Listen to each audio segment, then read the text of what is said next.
అందరికీ నమస్కారం. ఈ రోజు మనతో ఉన్నారు ప్రముఖ ఆధ్యాత్మికవేత్త, జ్యోతిష్య మరియు వాస్తు పండితులు, లలిత అమ్మవారి ఉపాసకులు మరియు జ్యోతిష్య వాస్తు శిక్షణ నిపుణులు బ్రహ్మశ్రీ నానాజీ పట్నాయక్ గురువు గారు ఉన్నారు. మాట్లాడదాం. నమస్కారం గురుగారు. శ్రీమాత్రే నమః. గురుగారు, ఇప్పుడు యోగిని ఏకాదశి రాబోతుంది. 10వ తారీఖు అంటున్నారు, 11 అంటున్నారు. అంటే శుక్రవారం పడింది, శనివారం కూడా చూపిస్తుంది. ఏ రోజు చేసుకోవాలో కూడా చెప్పండి. ఆ రోజు విశిష్టత చెప్పండి గురుగారు. ఏకాదశి కంటిన్యూగా చేసే వాళ్ళు కూడా చాలా మంది ఉంటుంటారు. అది దీక్ష కూడా ఏ విధంగా మనం చేసుకోవాలి? తప్పకుండా అమ్మ. ఫస్ట్ ఆఫ్ ఆల్ ఏంటంటే 10వ తేదీ 8 గంటల చిల్లరకు వస్తుంది ఏకాదశి, శుక్రవారం. సో ఎప్పుడు కూడా దశమితో కూడిన ఏకాదశి చెయ్యకూడదు. దశమి పొద్దున్నప్పుడు ఉంది. పొద్దున్న దశమి ఉండగా చేసుకునే ఏకాదశి సూర్యోదయానికి సంతాన నష్టాన్ని ఇస్తుంది కాబట్టి, పుత్ర నష్టాన్ని ఇస్తుంది కాబట్టి ఆ ఏకాదశి చేయకూడదు అని చెప్తారు. శనివారం రోజు ఎప్పుడు వచ్చినా చేయకూడదు. దశమితో పొద్దున్నే తెల్లవారుజామున 7 గంటల వరకు దశమి ఉంది. తర్వాత ఏకాదశి వచ్చేసింది కదా, ఏకాదశి చేస్తున్నా అంటారు. అది తప్పు పూర్తిగా. ఎప్పుడు కూడా ద్వాదశితో కూడిన ఏకాదశి చేయమని చెప్తుంది శాస్త్రం. కాబట్టి మీరు ద్వాదశితో కూడిన ఏకాదశి చేయాలి ఎప్పుడు కూడా. అంటే దశమి ఏకాదశి వచ్చింది చేయకూడదు. ఏకాదశి ద్వాదశి కలిసి ఉన్న చేయొచ్చు, గుర్తుపెట్టుకోండి. అయితే ఏకాదశి వ్రతము శాస్త్రంలో ఏంటంటే, కొంతమంది ఉపవాసము అంటే దానికి కొన్ని అర్థాలు చెప్పారు.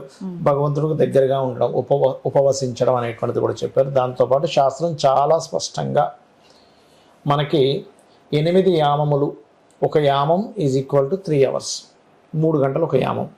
8 3 24 యామములు అంటే 24 గంటలు. 24 గంటలు 8 యామములు అంటే 24 గంటల పాటు మీరు ఆరోగ్యంగా ఉన్నారు, ఏమి తినకుండా ఉండగలరు, ఉపవసించమనే చెప్తుంది శాస్త్రం. అలా లేదు, షుగరు, బీపీఓ, లేకపోతే కొంతమంది ఆకలికి ఉండలేరు, అలాంటి వాళ్ళు ఏదైనా ఫలాలు, పాలు, లేకపోతే స్వల్పంగా కొంత అల్పాహారం తీసుకోవచ్చు, తప్పేం కాదు. ఇందులో చిన్నపిల్లలకి, రోగగ్రస్తులకి, బాగా ఏజ్డ్ పర్సన్స్కి, మహిళలకి సంబంధం ఏం లేదు. మీరు ఆరోగ్యంగా ఫిట్గా ఉన్న వాళ్ళే చేయాలి.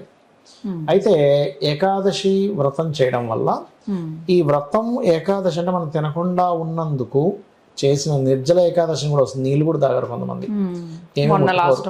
ఎందుకంటే దీనికి సైంటిఫిక్ గా కూడా దీని మీద ఒక అతను రీసెర్చ్ చేసి నోబెల్ బహుమతి పొందాడు ఆయన. ఏంటి అంటే, మన బాడీ డిటాక్సిఫికేషన్ అంటే మనం క్లీన్ చేసుకునే ప్రాసెస్ ఉంటుందమ్మా. ఇమ్యూనిటీ ఎక్కువగా ఉండే సమయం ఈజ్ ఏకాదశి. మీరు ఎప్పుడైతే క్లీనింగ్ ప్రాసెస్కి మనం టైం ఇవ్వాలి. ఇప్పుడు మీ ఇల్లుంది, వారానికి ఒకసారి తడిబుట్ట పెట్టడం, లేకపోతే రోజుకి ఒకసారి. కొంతమంది రోజు పెడతారు, కొంతమంది వారానికి కోసం మొత్తం క్లీన్ చేసేస్తారు. అంటే కిందనే కాదు, మొత్తం ఇల్లు మొత్తం దులిపేస్తారు వారానికి 15 రోజులకు ఒకసారి. ఎందుకు చేస్తాం అది? లేకపోతే మొత్తం మట్టి పెట్టేస్తాం. అలాగే మన శరీరం కూడా లోపలది క్లీనింగ్ ప్రాసెస్ అనేది ఉంటుంది. మనం ఫుడ్ వేస్తూ పోయామనుకోండి రోజులాగే, దాని పని ఏంటంటే ఫస్ట్ ఫుడ్ని అరిగించే పని. మనం ఫుడ్ వేయడం ఒక్కరోజు ఆపితే, ఏకాదశి రోజు ఒక్కరోజు ఆపితే, అది క్లీనింగ్ ప్రాసెస్ చేసుకోవడం ద్వారా మనం ఆరోగ్యంగా ఉంటాం. చాలా రకాల జబ్బులు కలగకుండా ఉంటాయి ఏకాదశి ఉపవాసం వల్ల. దీన్ని ఇప్పుడు ఇంటర్మీడియట్ ఫాస్టింగ్ అని చేస్తున్నాం. అంటే 3-4 గంటల ఎప్పుడో తినేసి మళ్ళీ రేపు పొద్దున్న తింటారు మళ్ళీ. దానివల్ల కూడా చాలా బెనిఫిట్స్ ఉన్నాయి. ఇది మన వాళ్ళు ఎప్పుడో చెప్పారు. ఒక పొద్దు మనం పాటిస్తుంటాం, చూసారు కదా. ఒక పొద్దు అంటే ఏంటి? పొద్దున్న తినకపోవడమో లేకపోతే ఈవినింగ్ టిఫిన్ తినడమో చేస్తూ ఉంటాం. అలా ఏంటంటే ఏకాదశి వ్రతము ఏదైతే చేస్తామో మనం, అంటే బ్రహ్మచర్యం పాటించడము, ఆ రోజంతా శివుని యొక్క అభిషేకము, విష్ణు సహస్రనామాలు వినడం చేయడం, అభిషేకాలు చేసుకుని ఇంట్లో ఏదైనా చక్కటి హోమం చేసుకోవడము, దేవతా సంబంధించినటువంటి నామస్మరణే మీరు అనుక్షణము పఠించడము, ఇవి చేయాలి. ఇవి చేయడం వల్ల ఏమవుతుంది అంటే, ఆ రోజు ఏకాదశి వ్రత దీక్షని ఏదైతే చేశారో, ఆ యొక్క ఏకాదశి రోజు ఏదైతే మీరు ఉపవాసం ఉన్నారో ఆ ఫలితాన్ని తీసుకొని విష్ణువు మనకి మంచి ఫలితం ఇస్తాడని చెప్తుంది శాస్త్రం. అయితే ఇక్కడ కొంతమంది క్షేత్రాలకు వెళ్తారు ఏకాదశి రోజు, వెళ్ళొచ్చు, తప్పేం లేదు.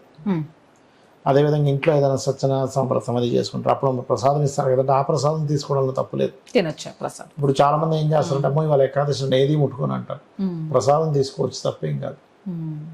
ఇంత ప్రసాదం అంటే ఇంత తినేది కాదు, ప్రసాదంలాగే తీసుకోవాలి ప్రసాదాన్ని.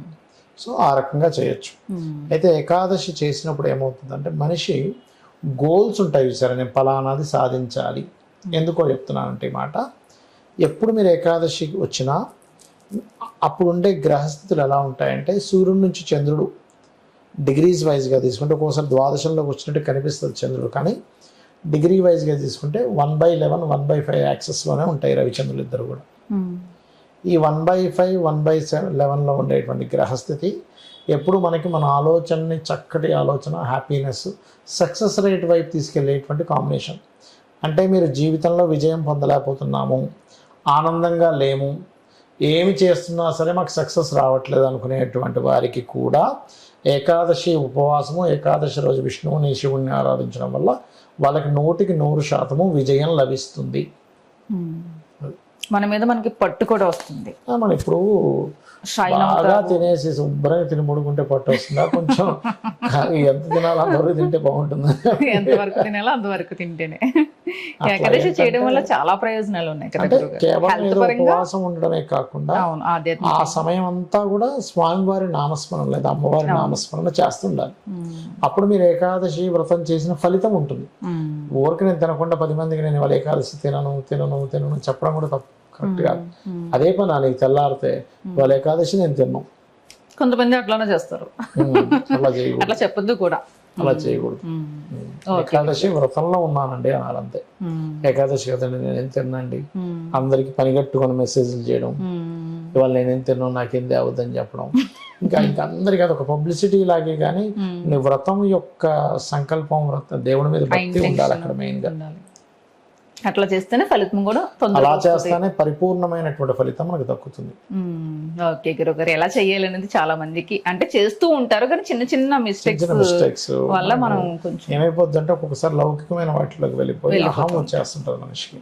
ఖచ్చితంగా వస్తుంది గురుగారు, అది తగ్గించుకోవాలి మనం ఎప్పుడు కూడా. ఎగ్జాక్ట్లీ. చక్కగా చెప్పారు. నమస్తే. శ్రీమాత్రే నమః.